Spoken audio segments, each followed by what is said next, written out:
Action. Cut. You gotta say action, boo.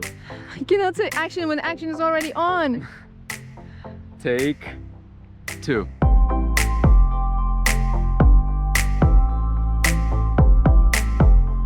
Alright guys, day number 3. Good morning. And the heat continues. Again, I think above 30 degrees. We'll see how we fare. Every day we forget because the temperature and I don't know, atmosphere in a hotel is ambient, and then we are like 5 meters from the hotel. The moment you walk out, whew, it's a change. I will not say it's sauna conditions yet, but we are very, very close to that, and the sun is already burning. It's like 10 a.m. Yes. It's gonna be a hot day. Yeah. And today we're gonna do a little bit of sightseeing. We're gonna go to the Imperial Citadel, or what remains of it. And then after that, we'll do a little bit more exploring around the city, maybe check out a museum. And then also coordinate kind of a cruise that we'll take to Halong Bay. See what that's like starting tomorrow. Yeah.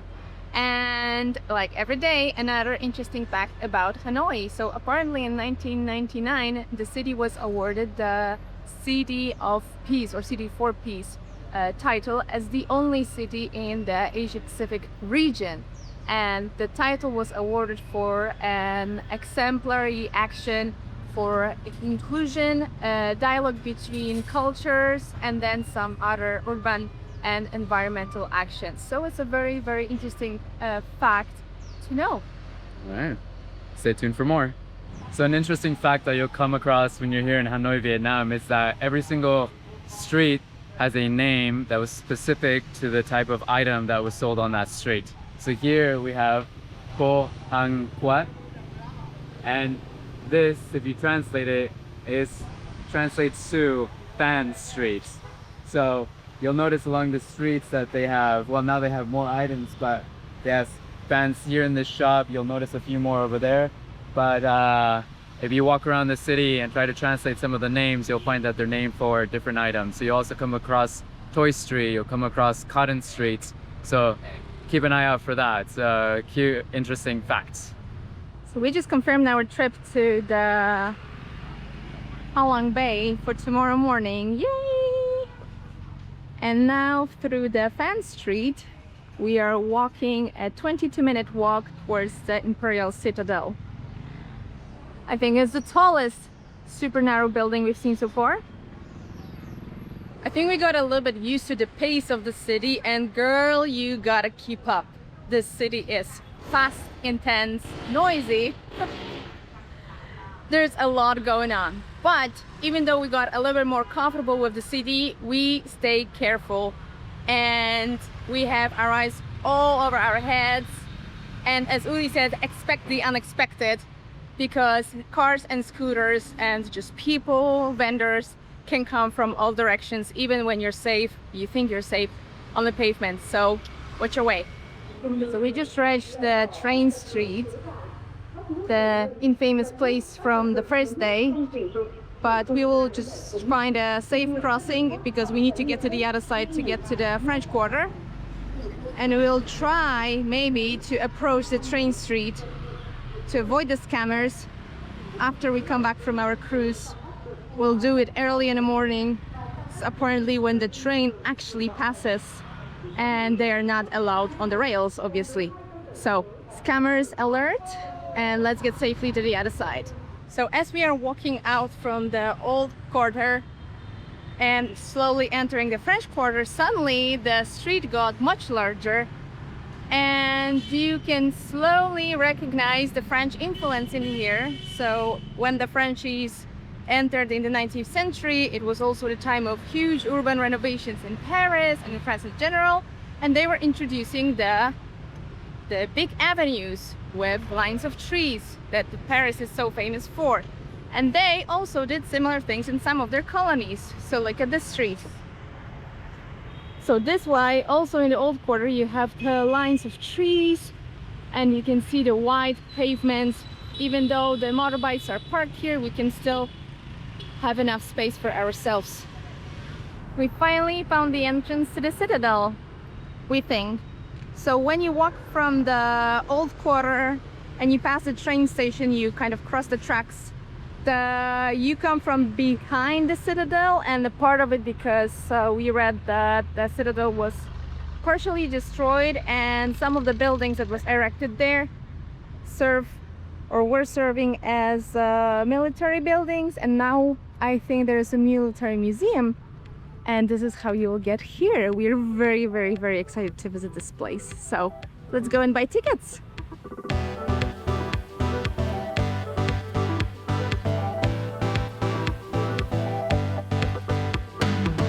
The Imperial Citadel of Hanoi has more than 1,000 years of history, and I just wanted to show you these maps from different periods of time. We're going to tell you a little bit more about the Citadel once we're inside, but before it was destroyed in the 19th century when the capital was moved to Pura, it followed the rule of the three courtyards, including the Forbidden City, just like the one in Beijing.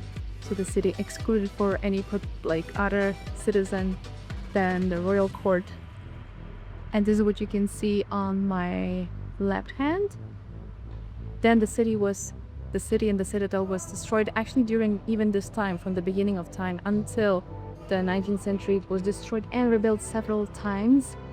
And after the capital was moved back to Hanoi at the end of 19th century, the Citadel was rebuilt in French style, Vauban style, very famous French fortification specialist. And this is what you can see here in this middle map.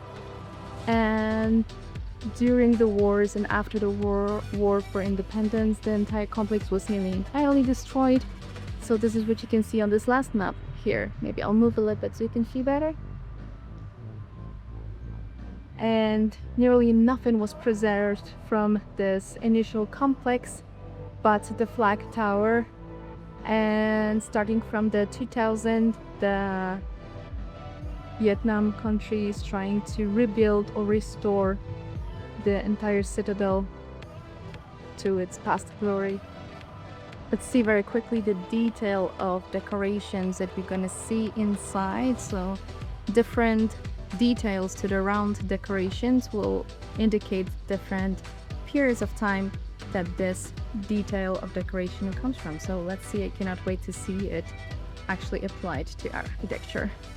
There's not much information available in English on site. There are flyers, but they run out of the ones in English. So we are using this wall map to see what we're gonna see. So we're gonna start with the flag tower, then the south gate and the dragon steps, some newer era buildings, including buildings from the revolution times, another gate, and some archaeological site. Uli is preparing to tell us a little bit more about the history of the Citadel, but I just wanted to show you that part of it is still used for military purposes. Before it was, I believe, Ministry of Defense or just military base, and now it's a military museum. So you can see there on the other side of this huge lawn military planes that are exposed in this military museum of Vietnam. What you can see here is the south gate, and here you see what remains as the gardens of the Citadel. And what is really interesting about the Citadel is that it's over 1,000 years old, so it has a lot of history. Most of it is non-existent now because over time it was built, destroyed, rebuilt, and so on until it was most of it was destroyed in the 19th century when the capital was moved to, I believe, Hue. And then from there, this is really what remains: the south gate, the flag tower behind us. And really this is, they continue digging up, so it's still an archaeological site, so they continue digging up different areas and finding new evidence from the time when it was active. But it has a lot of rich history. It's removed from Hanoi Old Quarter, so it's a lot, you can hear it's a lot quieter. It's a really pleasant walk to be in the Citadel. So come on and let's see more. When the Li dynasty moved the capital to present Hanoi, they built the first imperial city in Imperial Citadel. So actually by the term imperial city was the first enclosure, because the entire complex was composed of 3 compounds, one inside the other. And the main one was the Forbidden City, the Imperial Citadel. And the South Gate is one of the most important remains of the Citadel. It was the entrance to the Forbidden City, so the palace of the Emperor. And the gate that we can see in here, first of all, important fact, only the Emperor was allowed to use the main entrance in the middle. And the gate that you can see in here actually does not come from the time of the Li dynasty, but of the time of the 15th century Lan dynasty, with some improvement from the Nguyen dynasty in the 19th century. Apparently it's built according to Feng Shui, so it's perfectly on the south-north axis, aligned with the flag tower that I can see just in front of me. And we now gonna climb to the top so we can actually admire the flag tower on this Feng Shui axis. So what you'll notice here is that you have 2 sets of bricks. You'll see here that those older ones that are located about 1.9 meters above the ground, below the ground, are from the Li dynasty. The ones that are here on the left-hand side are from the Le dynasty. They dated them back and found that this space has been here for about since the 11th, 12th century. And it also highlights how important this path was leading to the palace at the end. So super impressive.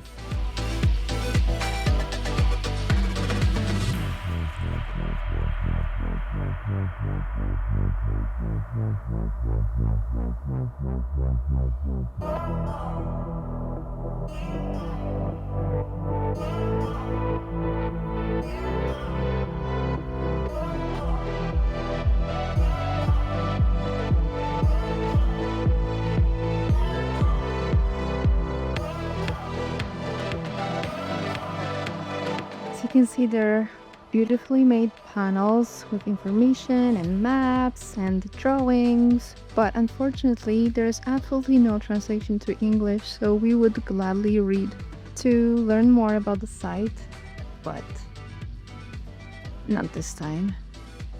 Isn't it beautiful? We are inside the Imperial Citadel, so this is where the Imperial Palace was located. You can see one gate and the other gate to the palace. And now Uli will tell us more about these beautiful staircases that were preserved from this era. So these are super cool staircases. They represent dragon and dragon cloud type of carvings into the stone. And they date back from 1467 during the period of, I believe, King Lek. And what you'll see here also is that along the staircases there are lotus motifs, which are part of Buddhist beliefs, but then it also changes and have lotus / Elnu type of motifs, which tells you a little bit more about the Confucian influence on these staircases. The middle section was used and reserved for the king, so that this would be the section that the king would walk up and down, and the slabs that you see on the left-hand side and the right-hand side are one of a kind, so you don't really see these set of slabs in other Taito similar type of work. So really cool staircases. I did not miss that at all. So we just took a long rehydration break in the local, the Imperial Book Cafe. It's hot. It is so hot. So whenever you're visiting Imperial Palace, just stop here. The prices are not that bad. It was the same prices we paid yesterday in one of the cafes we found. So take a break, rehydrate. This climate is difficult. I think it's the most difficult climate I've ever been in. So, and we are back in the heat again, and we're going to continue the visit. We are exiting the royal palace, so the Imperial Citadel, and we gonna head north towards a more recent but already historical site in this complex, which actually comes from the revolution times, because basically everyone who ruled Vietnam, especially when Hanoi was the capital or was considered the main city, became their base here. So that's why this place has witnessed so much history, sometimes for a very long time glorious and sometimes sad and turbulent. So let's go and see more of the relics of the revolution times. We reached the historic D67 building, and Willie will tell us more about it. Oh, hello there. So this is an important building that was constructed around the American or Vietnam War. And it looks pretty basic, pretty simple one-story building, but actually it has walls that are 60 centimeters thick, and it has doors that are, or steel doors that are about 1 centimeter thick. And it housed generals and staff. The rooftop was covered in sand so that if there was any shrapnel that tried to come through, it would protect the building from that. So it's a lot of historical significance. Walls were soundproof, were meant to protect the generals and staff that worked here.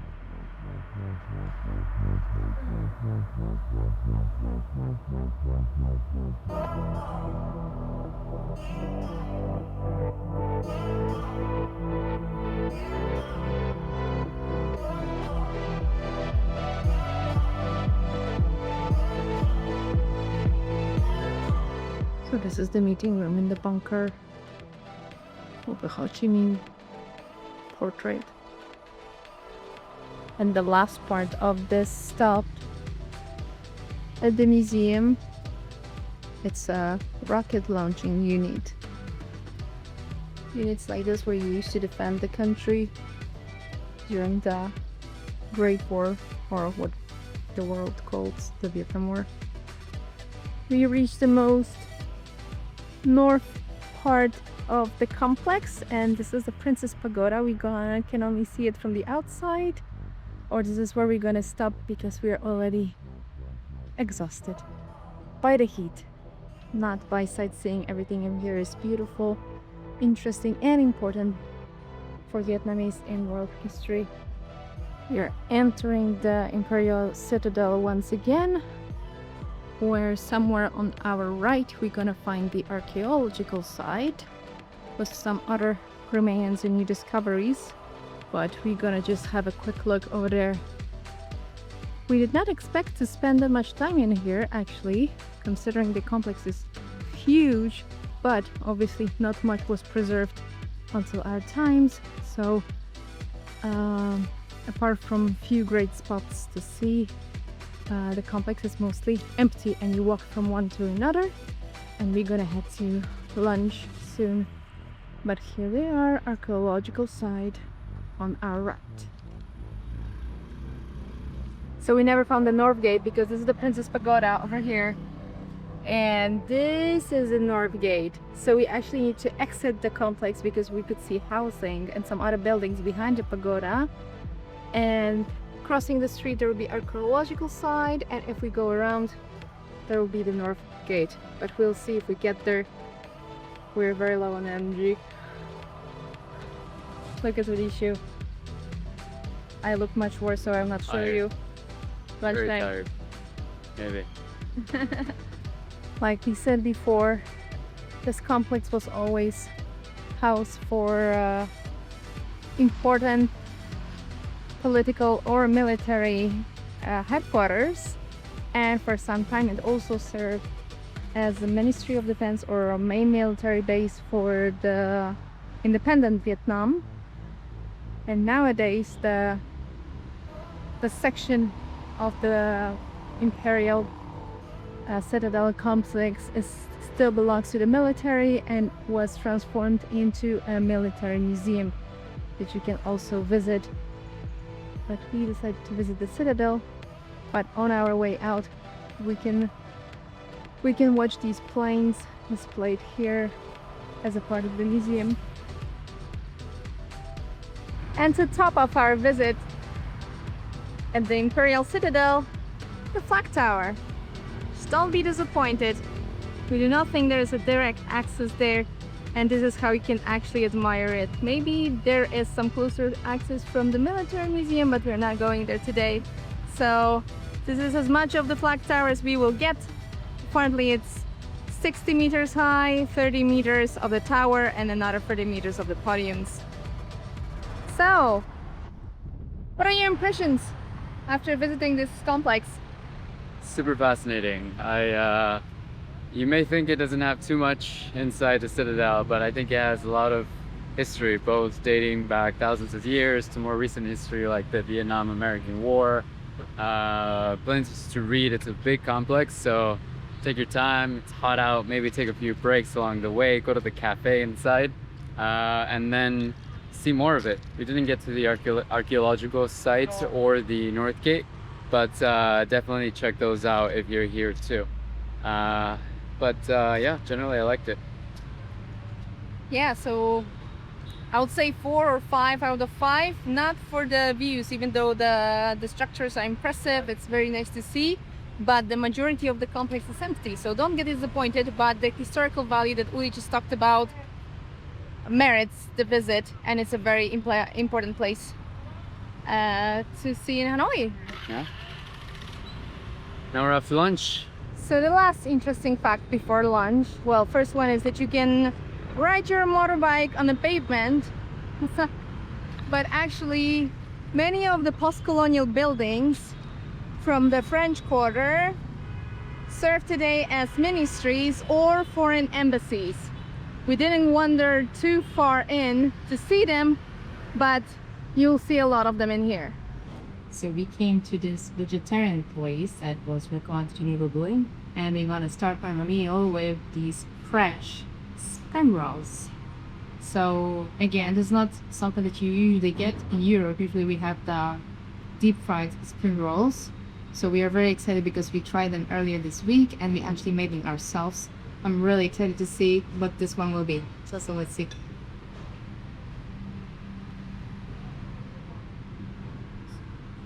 Very good.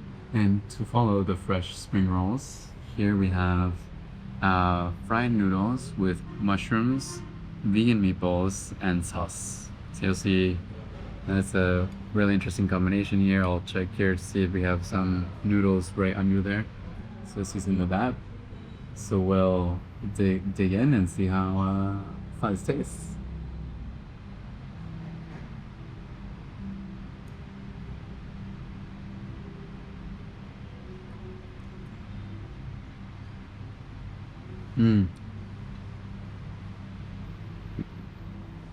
Really good. The sauce is a really great flavor. I think there's a little bit of like garlic mixed in. Very yummy. Definitely recommend trying this one. And mine has arrived as well. So I ordered some stir-fried organic pasta. And look at this. I've never seen pasta like this. Let me try it.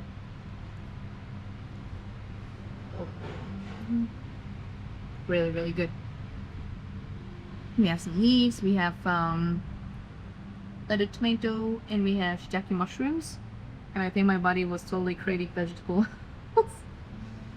And some veggie meals, so I'm really, really happy we came here. I'm going to show you guys a bit more about the corridors in between buildings here in Vietnam.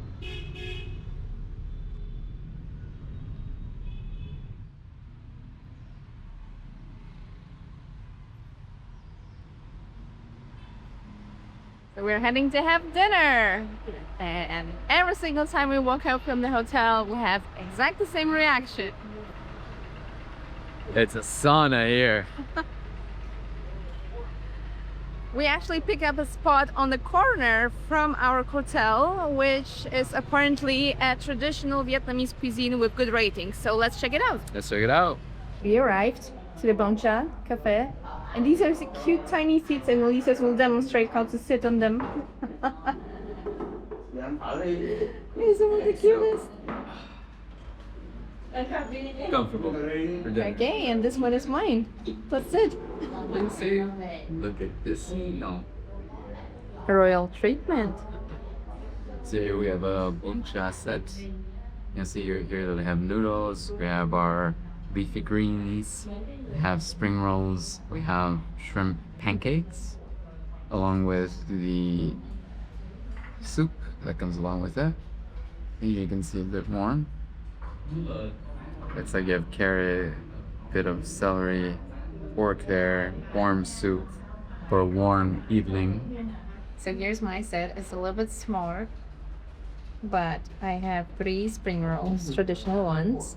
I had the soup without meat this time, and I also have things to fill in the soup with. So there are vermicelli noodles, and the greenery, the salad, and there are like a lot of herbs. Some of them is like mint, but there are also 2 or 3 kinds that I don't actually know what they are. This makes the entire dish delicious. So bye now, because we're gonna dig in. So it's night. What a day. What a day. So today we went to the Imperial Citadel, spent most of the afternoon there, and as you'll see, it was a very, very hot day. Had to take a few pauses along the way, and then after that, lunch, and we called it an early afternoon. Did a bit of work, and then just stepped out to have a delicious bon cha at this restaurant near our hotel. What else? So just to manage your expectations, we do 3-4 hours of sightseeing per day because you cannot take more of the heat. And then we rest a little bit in our hotel. We also do some video editing and planning because we have the entire month of our stay in Vietnam to prepare. So this limits a little bit how much we see here in Hanoi, but we take it easy. And today was an important mark with seeing the Citadel. We're walking everywhere too, because she was underestimating how much we walked around today. We started our day at about, we left our place at about 9:30, 10, and then we walked all the way to about 4 p.m. in the afternoon. So With breaks and yeah. with breaks in between, yeah. So long, busy day. It was hot out. Make sure to always stay hydrated. Take pauses when you need to. The heat will get to you. And tomorrow we are starting our trips. Yeah. Tomorrow, you're in for some of Halong Bay.